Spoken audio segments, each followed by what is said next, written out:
খুশি, আজ আমার গ্রাজুয়েশন কমপ্লিট হয়ে গেল। তুমি খুশি তো? চলো প্রীতি, জলদি চলো। উফ, বাঁচা গেল। এই পাগল মেয়েটার হাত থেকে মুক্তি পেলাম। ঠিক বলেছো, পুরো 4 বছর হয়ে গেল ওই রেকর্ডার ছাড়া আর কারোর সাথে কথা বলেনি। যেন এই রেকর্ডারটা কোনো যন্ত্র নয়, জ্যান্ত কোনো মানুষ। চলো আমরা যাই। সবাই ভাবে আমি পাগল, সবসময় রেকর্ডারের সাথে কথা বলি, কিন্তু ওরা কি জানে এটা শুধু একটা রেকর্ডার নয়, বরং আমার বন্ধুর সেই স্মৃতি যা আমি কখনো ভুলতে পারবো না। যখন আমি প্রথমেই কলেজে এসেছিলাম, আমার কোনো বন্ধু ছিল না। তখন আমার জীবনে খুশি এলো এবং আমার বিষণ্ণ জীবন আনন্দে ভরিয়ে দিল। সরি ম্যাম, এই কার্ডটা স্ক্যান হচ্ছে না, আপনি ক্যাশে পেমেন্ট করে দিন। কি? কিন্তু আমার কাছে তো ক্যাশ নেই। আপনি ও টাকাটা আমার কার্ড থেকে কেটে নিন। তোমার নাম রিয়া না? আর তুমি 403 নম্বর রুমে থাকো? কি তুমি আমাকে চেনো? হ্যাঁ, আমার নাম খুশি এবং আমি তোমার নতুন রুমমেট। সেদিন থেকে খুশি আর আমি খুব ভালো বন্ধু হয়ে গেলাম। খুশি খুব পরিষ্কার মনের এক চটপটে মেয়ে ছিল। তারপর থেকে আমরা সবসময় একসাথেই থাকতাম, সে রেস্টুরেন্টে খাওয়া হোক বা মলে শপিং। আমরা একে অপরের স্বাদ কখনো ছাড়তাম না। খুশি, আমি একটা রেস্টুরেন্টে পার্ট টাইম জব পেয়েছি।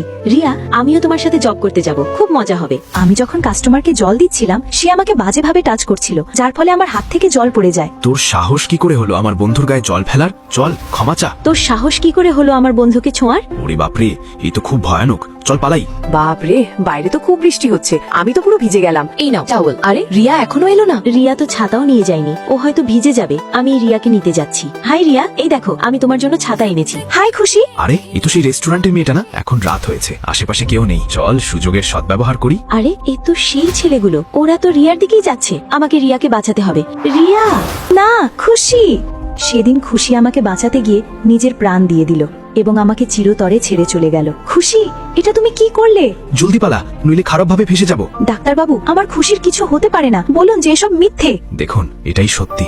খুশি এখন আর এই পৃথিবীতে নেই। আর শেষ সময় ওই রেকর্ডারে নিজের গলা রেকর্ড করেছিল এবং তোমাকে দিতে বলেছিল। ব্যাস, তখন থেকেই আমি রেকর্ডারটি সবসময় নিজের কাছে রাখি। খুশি, আমার ড্রেসটা কেমন লাগছে? খুব ভালো। আরে এ কি পাগল নাকি? ওখানে তো কেউ নেই, ও কার সাথে কথা বলছে? খুশি, জানো আমার একটা খুব হ্যান্ডসাম বয়ফ্রেন্ড হয়েছে, এই দেখো।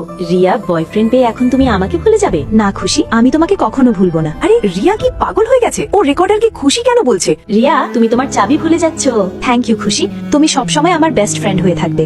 মনে হয় খুশির মৃত্যু পেয়ে রিয়া মানসিক ভারসাম্য হারিয়ে ফেলেছে। ওর সাথে থাকা আমাদের জন্য সেফ নয়। খুশি, সবাই আমাকে পাগল ভাবে, কিন্তু ওরা কি জানে তোমার শরীর নেই ঠিকই, কিন্তু তোমার আত্মা সব সময় আমার সাথে আছে। বন্ধুরা, লাইক সাবস্ক্রাইব করে নিজের বেস্টির নাম কমেন্ট করো।